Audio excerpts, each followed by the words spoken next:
Hello everyone, and welcome to The Man Behind the Curtain.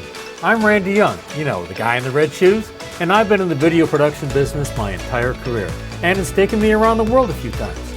But more importantly, I've had the opportunity to work with some of the most creative people in television, and boy do they have stories to tell about the business and the people who make it happen. We've always been told, ignore the man behind the curtain, but you can talk to me. Okay, let's get started. I'm sitting here with Brian Johnson. Everybody he knows, everybody I know calls him Bronson. Maybe he'll tell you why. Hey, Bronson. How you doing, Randy? Tell me why. I grew up in Orange County, California. Okay. And at that time, there was a lot of Brians. So every Brian had a nickname. And just to clarify who was who, distinguish. Sure. So I became Brian Bronson, just with Brian Johnson. And it just before the celebrities, celebrity couples came into play. I was the first. I married myself. There's something you can claim. Yeah, I like that. Yeah. So tell me, Orange County, California. Yeah. What got you interested in and want to do video? Yeah. So that's an interesting story. I had moved to Chicago. I was in a band when I was in my early 20s, and a Christian What'd you play? band. I would play guitar. Okay. It was a Christian band called the Orange County Supertones, and so I think that was 23. Yeah, and then I was in that band for like 3 years. Mm-hmm. Traveled the country, and it was great, super fun. And so then I just needed a job, and I had called the people that I used to be on tour with, like the tech guys, the roadies. Sure. And they said, call our friends over at SCS. We'll hook you with a quick job. I thought it would be a quick job, like a couple months. Even I'll move back to California and I will live there. So, I took the job, and I had an interview and everything with Mike MZ, Mike Zifra. Remember him, right? Yeah. And Mike Willits was there at the time, and Al Clar. And I got the job, and I was just a shop guy, and just started out knowing nothing. I mean, I wasn't mechanically inclined. I didn't know anything. I mean, I did know audio being in a band, so I used to record our stuff. Funny thing now is I really don't know much about how, audio in our industry. We just never really learned it too much. We as a company, hires it out, and we just pick the best of the best. Right. A lot of people I've talked to, and they go back to high school, college, somewhere in their history, and they had a spark of a passion for it. And I don't think you can do what we do in our business without something more than, it's not just a job. It's a little bit more than that. Do you feel that way? I think that what I like about it is that you can be left-brained and right-brained at the same time. You actually need to be. Right. You need to be analytical, logical, troubleshooting, capable, but you also have to be creative. You have to do something that no one's ever seen before, or you have to think outside the box. Drawing, you have to, I love doing the renderings and work with computers. It's so much of left and right that's what I liked about it at first. I think that was my spark, because I love computers. I loved putting something in 3D and being able to pull, look around an object, and draw a show, look at it in 3D, go execute the show, and see that it was exactly like you thought it would be. I mean, there's something to that. I think that was because I think I'm exactly a split between both of my parents. My dad's very logical, very analytical. My mom is very creative, artist, and whimsical and carefree. And I think I got exactly both of them, and I think I can be both. And I think that's what it takes. Because I know some that are just more one way in this industry. It's a rare combination to be a little bit of both. It is. I think that's what I love about it. I would say that would be my spark, is using both sides of your brain. Okay, well, so in your job at Fuse, project management, Fuse gets a call, they get a job, right? Phone rings, somebody says yes. Yeah. What's your next step? Paul is the sales guy. and the calls will come in to Paul. I mean, essentially, or me now, but back then it was really just Paul, and then Paul, they want a quote. Someone needs a quote, right? Everyone does. Right. And they want it fast. They want it. Sure, usually at 4 o'clock on Fridays. At 4 o'clock on Friday, they want it, and whatever you need, I'm here for you guys. You've got to assemble the package of all the nits and pieces. Right. So Paul gives him the quote, then I take all that stuff and make it happen. So I'm the executor and the one that puts all the lists together. I mean, I could list all the jobs I have. It's very many. I do not envy other PMs. I don't really even know that many other PMs, to tell you the truth. Paul and I are kind of I think as most companies like this, there's little islands of people and groups, absolutely. Right?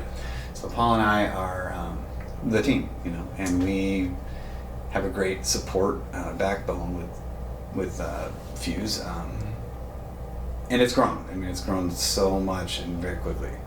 So it's my job to Paul will get the labor typically a year in advance. I mean, that quote comes in, he knows when the show is, boom, he's on it. You have to. Because I would say people go quick. People go quick. Then that's more nowadays than before, right? So Right. 10, 15 years ago, it was a little easier. And now he's trained me to where tries to be pretty hands off and lets me run with, I've got my list of things I know I need to do, which is a very long list. That's faith and confidence. It is, and he lets me fail. Trust me. I mean, he does it on purpose. I see it, and I know. I'll send an email, and he's like waiting for it, and he'll say, "Brian, I know he knew I was going to do that, but he lets me do it." That's the thing with Paul. He lets me gets fail. A little laugh at it. I'm sure he does. But he lets me fail because he wants me to try to think about it, and man, he has been really the guy that's made me grow. I mean, the most. Well, one of the things I like about Fuse, and I'm independent, and I work with a lot of different staging companies, and video companies. Yeah. And you mentioned earlier that they wanted to stay small. They didn't want to work for the big organization. Right. I'm sure that has a lot to do with control and quality of jobs and people. And like I say, one of the things I like about it is that you are quality oriented. It's about the people. It's about those people that are very special, that make the gear do what it wants. And they know the limitations of the gear. They know how to back it up. They know how to make redundancies and do things that will help the gear survive. Right. Another interesting point, client management. Yeah. How do you, what's your style in managing clients and the expectations? That when the TD's on your back, sure, the client is on his back, and people are going, well, what time is it? How come it's not working? Yeah, I mean, that's a tough one. I'm personally pretty transparent. Obviously, the answer is yes, and we're going to get it done, and whatever you need, and then I will come to the guys and go, look, you get the real answer, right? But I'm not anyone that's going to lie or anything like that or blow smoke. I mean, that's just me personally. Sure. I am straightforward you with get everybody. back to the trust factor. Right, and you I think have to have their trust, and you have to build their trust. I want their trust, like you said. Sure. And I don't want to say anything that I don't believe. So, sometimes I'll say it. If the worst case, I'm going to say I'll find out, right? Or an hour. Sometimes I don't know, an hour. No, that's the answer to everything. I'd say that's my style. It's just I kind of just break just the third wall and just be honest with everybody, for whatever that. I don't care. The truth is, I think, is always going to be the right way to go. Well, the truth sets you free. Yeah. I mean, there's such a thing as saying too much, Yeah. But and I'm learning to maybe back it off a little, like here and there, where it's like not necessary. Right. They need to know what they need to know, and they know I'm going to get it done, and right. You can end there.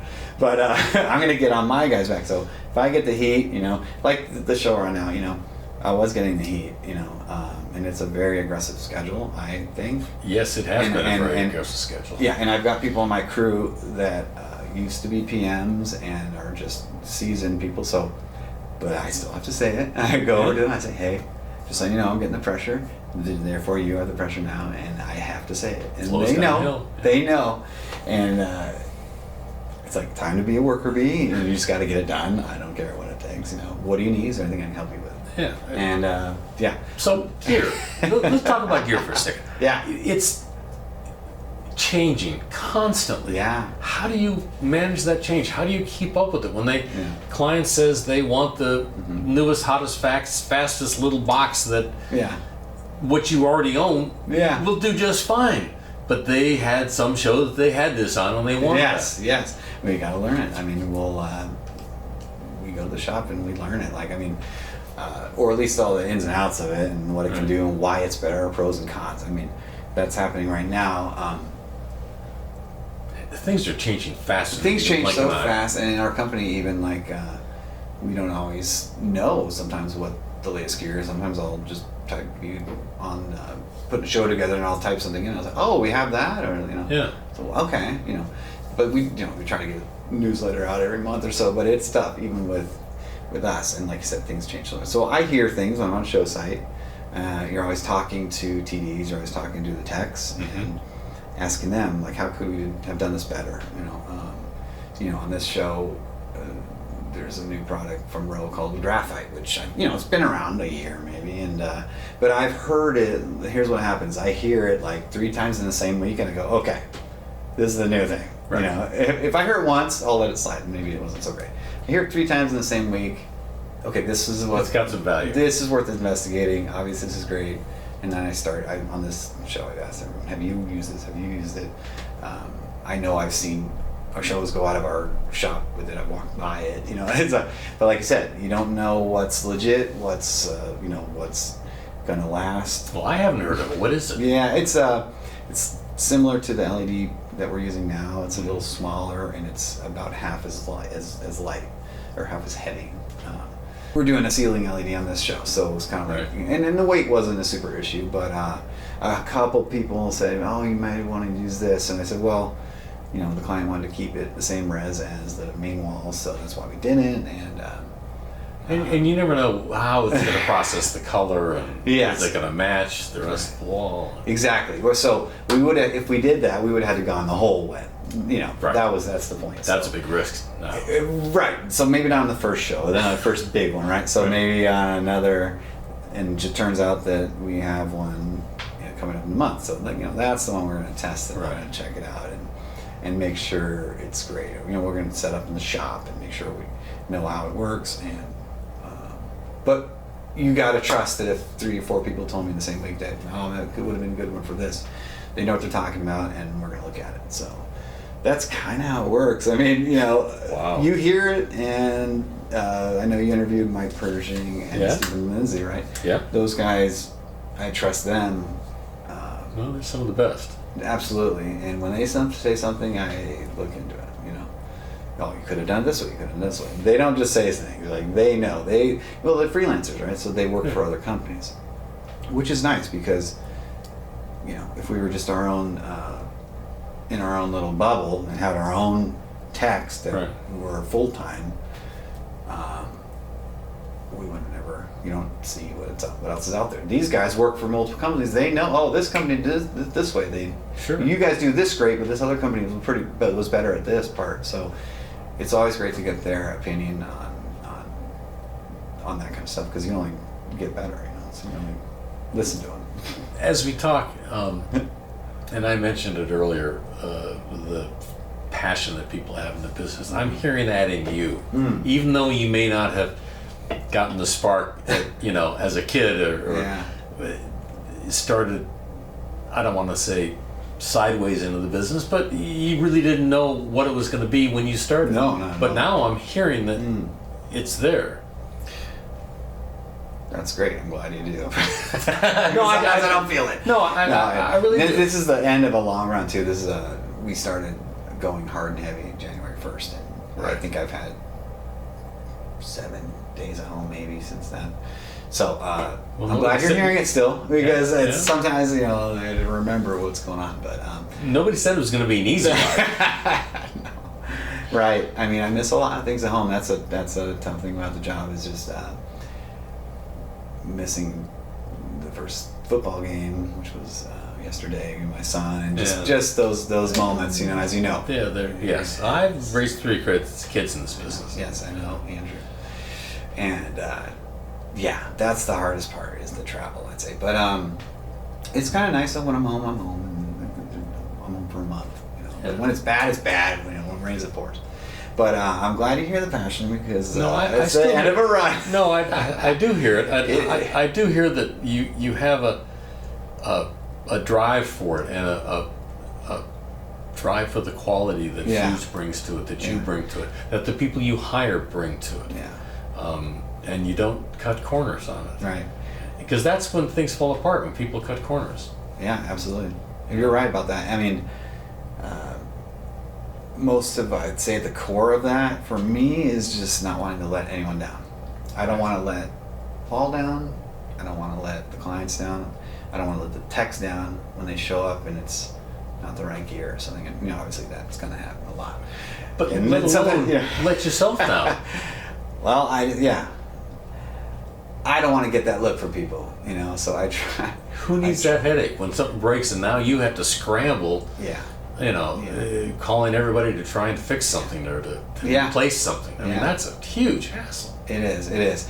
And it's hard to have backups and have everything you need there. And there's going to be things you need on site, and that's my job, and that's my real job on site. Right. And one thing they always say in the business, as you know, is you're only good as your last show.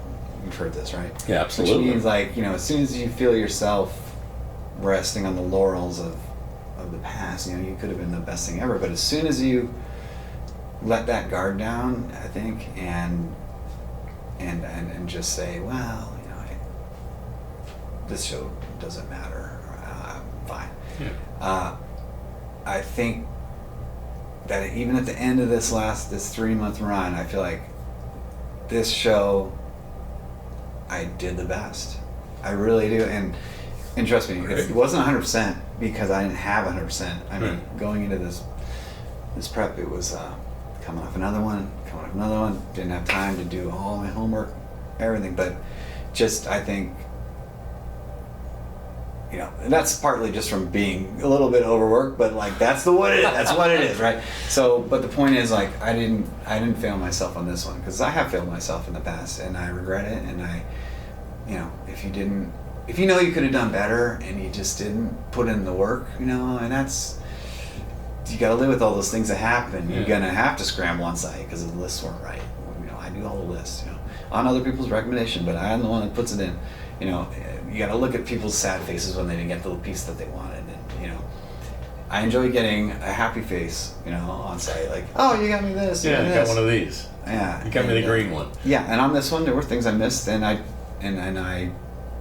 got them there the next day, and you got to know your limits. You got to know your drop dead dates on things, and how you can fly things in, get local, and I wanted to make everyone really happy on this, and I'm glad I did, because it's the last one, and I always think that statement is so true about you're only as good as your last show. Absolutely, you're only as good as your last show. Yeah. All right, so people. Let's get back to people. Yeah. And I don't see a lot of younger people stumbling into this business or never trying to get into the business. We've all sort of sideways gotten into the business. I didn't start this way. I didn't start doing corporate events or live events. I started in the broadcast world. You came in a little different path. How do we motivate young people, 25, 30s, first, second jobs in the business to look at this as a career? Because we're going to have to replace ourselves. We're not getting young. Right. I had a couple mentors in my life, and I have mentored a couple myself, and I think that's part of it. Is just, I think everyone should take someone under their wing and try to teach them everything you've learned. I think if you don't, you're wasting all your knowledge. I mean, there's a lot of nepotism in our business. There's a lot of Yeah. People's sons and daughters who their parents have told them to get into it, and Second generation. so you bring up a subject about how do we motivate kids to have that work ethic. I don't know the answer to that, but I just know that you won't last in this business. I have seen that happen. I've seen people come in and you do not last because the other technicians they're the ones that recommend you kind of to other jobs, and the word of mouth is huge in this business. It's a very small community, and you just don't make it because people don't want to work with somebody because you're in a battle with somebody, and you're picking people that are going to guard your back when something goes wrong. Absolutely. And so it's really kind of, I think, serves itself. It solves itself, in that this job will only keep people that have that work ethic, and that's all it is. It's just what's next, boss? That's all I can say. I taught for a few years. I think you know that I taught for a few years at the college level, and I met a lot of these students that I had that didn't have that drive, didn't have that work ethic. And they thought, well, I'm going to go to school and learn how to do this. And, well, I already know how to do it, but I'm going to get a degree that says I know how to do it. And then I'm going to go to Hollywood. I'm going to get a $100 million budget film like that. Yeah. And I look and say, no, that's not how this works. And I would say to them, if you get a job as a production assistant, well, then you have to be the very best production assistant you've ever seen. Yeah, that's true. That's a very good point. And I always say that, today's PAs are tomorrow's producers. Absolutely. So as for me, we got to be great to everybody, right? But I think especially those people who are going to be the next in line. That you want them to remember you. So I would suggest when you start out, whatever these people that you think are low are on the totem pole. And if they ask you to do something, like you said, that's what you do, and you do it well, and you do it as best your ability, and you will move up with these people. Well, and people will tell other people about you. Yeah, and you were talking about doing the job right and sharing your knowledge. Yeah. And when you see somebody that's new on the crew and is struggling with something, well, then help them out. Absolutely. Use your knowledge, your history, your experience to give them a break. Yeah, definitely share your knowledge, help those people, and don't, just remember that you were there once. And I see people that just are arrogant and they just laugh, but really it is about sharing your knowledge. And like I said, I've done it a few times. I have a few people that I've taken under my wing, and just as other people did to me, and I appreciated when they did it. Mm-hmm. And you can't hold knowledge. That's the other thing. Some people do it as a way to keep their career. They don't want to give out the sensitive information because it's job security. Secrets. I've seen great ideas come out of these young people, and I don't know the answer. I'm like, yeah, I'm sure. That's amazing. Well, it's a tribute to your leadership. Yeah. It's a tribute to your belief in honesty and integrity, and that is the foundation of leadership. Yeah. And I got to say that I think you're a great example of it. Thank you. You've shown it today. You've shared it with me, and I appreciate it. Well, Thank you very much for being a part of this. Pleasure, man.